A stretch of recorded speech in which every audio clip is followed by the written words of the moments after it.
Life is the best drug me demande que penses-tu des e-books? J'ai une liseuse donc je dirais que c'est pratique. Maintenant je vous avoue quand même que je préfère largement les livres. Pour moi lire un livre en papier c'est juste magnifique. J'adore l'odeur, j'adore la sensation, j'adore tourner les pages. Voilà, mais c'est vrai qu'après une liseuse c'est assez pratique si je partais en vacances pendant admettons 2 semaines, j'ai largement pas plein de livres à mettre dans ma valise. Là je peux vraiment sélectionner n'importe quoi comme livre en e-book et du coup je peux vraiment faire mon choix dans l'avion, sur place et tout ça, donc c'est vraiment pratique.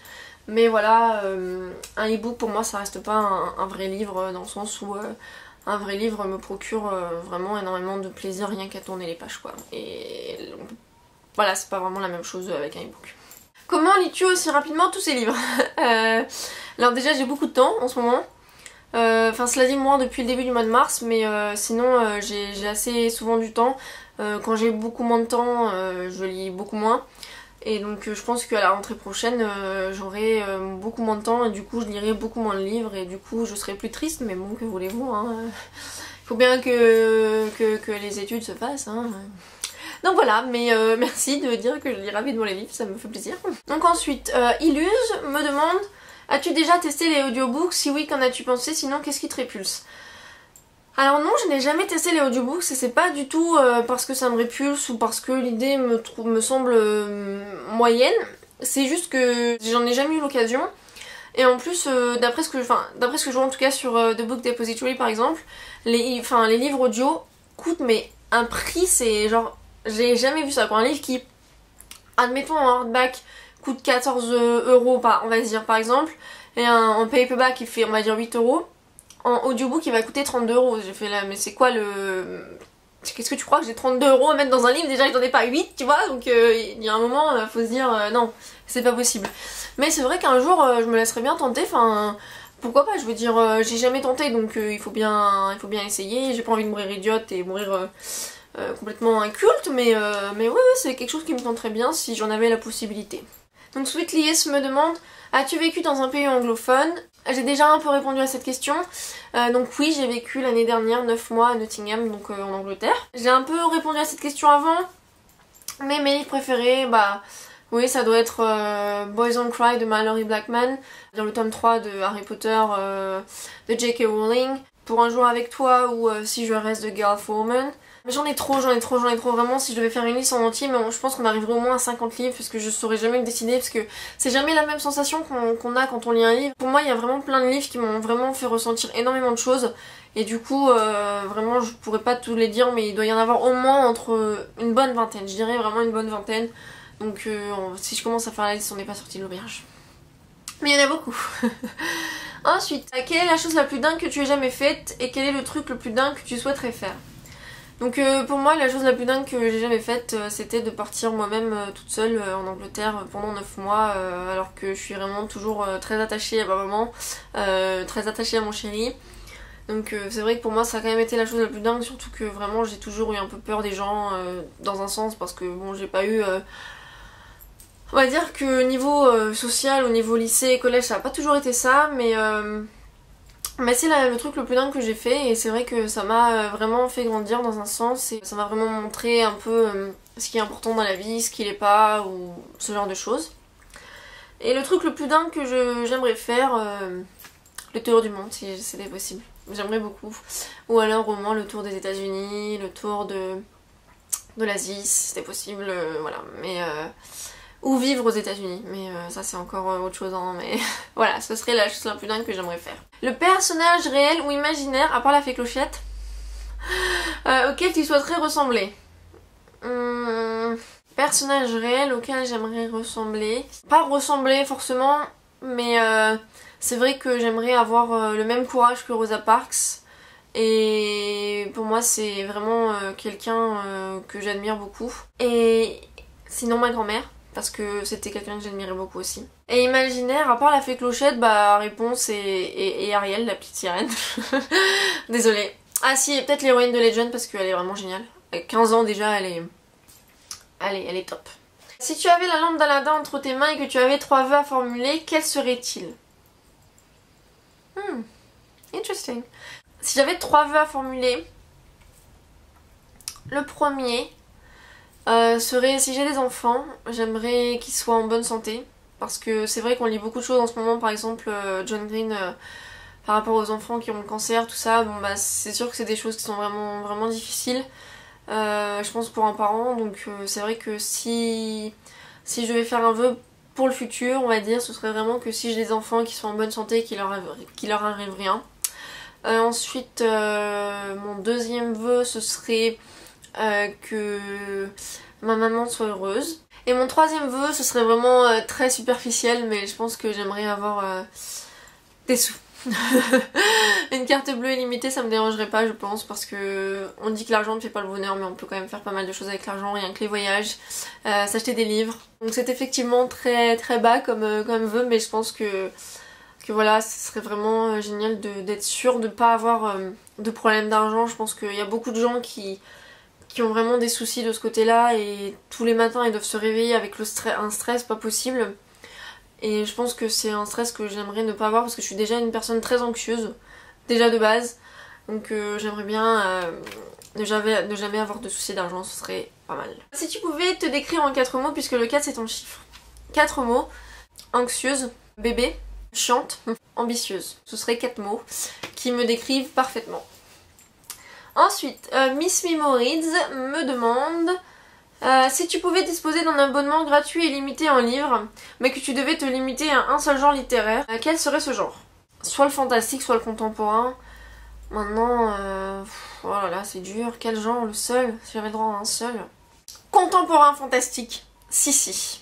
Faut mixer un peu, hein. Pas toujours trouver qu'un seul truc. Surtout que ça arrivera jamais, donc on s'en fiche. Ensuite, Lizou donc, me demande d'où es-tu originaire.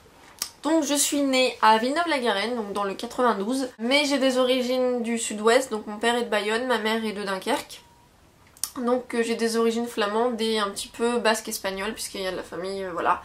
Donc je suis une fille des deux extrémités, plus la région parisienne. Mais dans mon âme, je suis,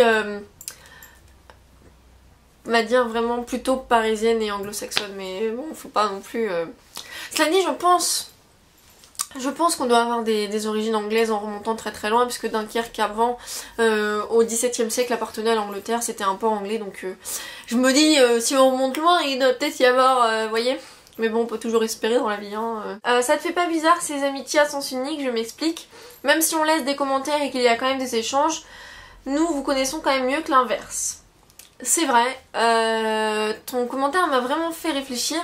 C'est vrai que c'est finalement vous qui me posez des questions, et finalement ce serait bizarre en fait à chaque fois de dire un commentaire, de se dire ah tiens j'ai une question à te poser qui saute un peu dans la tête.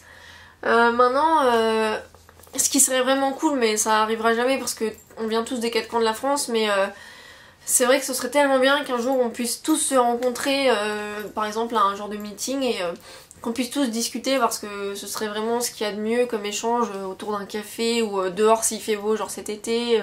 Ce serait vraiment génial. Maintenant c'est vrai que je comprends totalement ton point de vue, mais c'est vrai que c'est assez compliqué parce que on ne saurait pas vraiment quoi poser comme question sur le moment. Enfin là c'était vraiment une vidéo en rapport avec ça, donc posez-moi des questions. Mais c'est vrai que si par exemple je suis en train de parler de date lecture, on va dire, et que quelqu'un me répond en commentaire ah oui moi aussi donc j'ai lu ce livre, c'est vrai que je vais vouloir dire ah oui qu'est-ce que t'en as pensé, mais c'est vrai que du coup on va pas se dire ah et sinon tu fais quoi dans la vie. Enfin, c'est vrai que ce serait un peu bizarre et pas forcément dans le contexte, donc ça pourrait vraiment passer pour attends la fille elle est folle, qu'est-ce qu'elle me veut, elle me pose des questions comme ça là, comme qu'est-ce que attends t'es de la police. Donc c'est vrai que c'est un peu compliqué, mais je comprends ton point de vue, et c'est vrai que j'adorerais en savoir plus sur plein des gens avec qui on commente, et c'est vrai que Internet c'est aussi fait pour ça, rencontrer des gens, et j'aimerais bien que ça puisse aller plus loin. Parfois j'ai déjà certaines personnes avec qui j'ai discuté grâce au blog, on va dire, sont devenus des amis dans ma vie, et j'en suis très heureuse. Mais c'est vrai que j'aimerais que ce soit le cas avec plus de personnes, parce que là on est vraiment en train de parler de 2-3 personnes. Donc voilà, après c'est vrai que c'est assez compliqué, mais j'aimerais beaucoup. Et Lizou, si tu veux qu'on discute, y a pas de soucis, ce sera avec grand plaisir. Ensuite, de Ligny Book Addict. Ah, c'est les dernières questions. Vous n'en aurez plus à me supporter après ça. Donc, quels sont les livres qui t'ont le plus marqué et pourquoi? Enfin Twilight bien sûr, mais sinon. Les livres qui m'ont le plus marqué et pourquoi? Quand j'étais plus jeune, le livre qui m'a les deux livres qui m'ont vraiment marqué, on va dire, en dehors de tout ce que j'ai pu vous parler, même si j'en ai déjà parlé sur les deux, il y a le journal d'Anne Frank, qui est vraiment pour moi un livre mais exceptionnel. Je l'ai plus, je l'avais quand j'étais au collège, je sais pas du tout où il est passé. Il a sûrement dû partir chez un de mes frères ou quelque chose comme ça, parce que la dernière fois je l'ai cherché et je l'ai pas trouvé. La première et la seconde guerre mondiale, c'est vraiment des sujets pour moi qui sont très très forts et très beaux, enfin dans le sens où c'est vraiment très très puissant, et c'est un de mes rêves de partir en Pologne pour aller voir le camp d'Auschwitz, mais c'est vrai que c'est vraiment un sujet vraiment qui me touche, et le journal d'Anne Frank m'a vraiment touchée, m'a vraiment marqué, et j'adorerais pouvoir le relire. Donc un jour, si je trouve vraiment une super belle édition de ce livre, je pense que je la prendrai tout de suite et je la relirai, parce que ça a été vraiment quelque chose de fort. Et ensuite Une vie de Maupassant, qui a vraiment été aussi une lecture mais qui m'a marqué, mais à vie, je pense qu'elle m'a marqué à vie. Je l'ai pas relue depuis, et il y a vraiment des passages dont je me souviens et qui m'ont vraiment mais je me suis dit, mais Maupassant, mais Guy, comment t'as pu faire ça, quoi? Je veux dire, cette pauvre femme dans ce livre, mais elle a tous les malheurs du monde sur elle, quoi. C'est juste horrible à lire, et en même temps c'est tellement beau et fort. Enfin, donc vraiment les livres, je pense, qui m'ont vraiment le plus marqué, ça restera ces deux-là. Outre que d'autres livres qui m'ont marqué, genre comme If I Stay de Gail Forman. Mais vraiment ces deux-là, ils ont vraiment quelque chose de fort à raconter.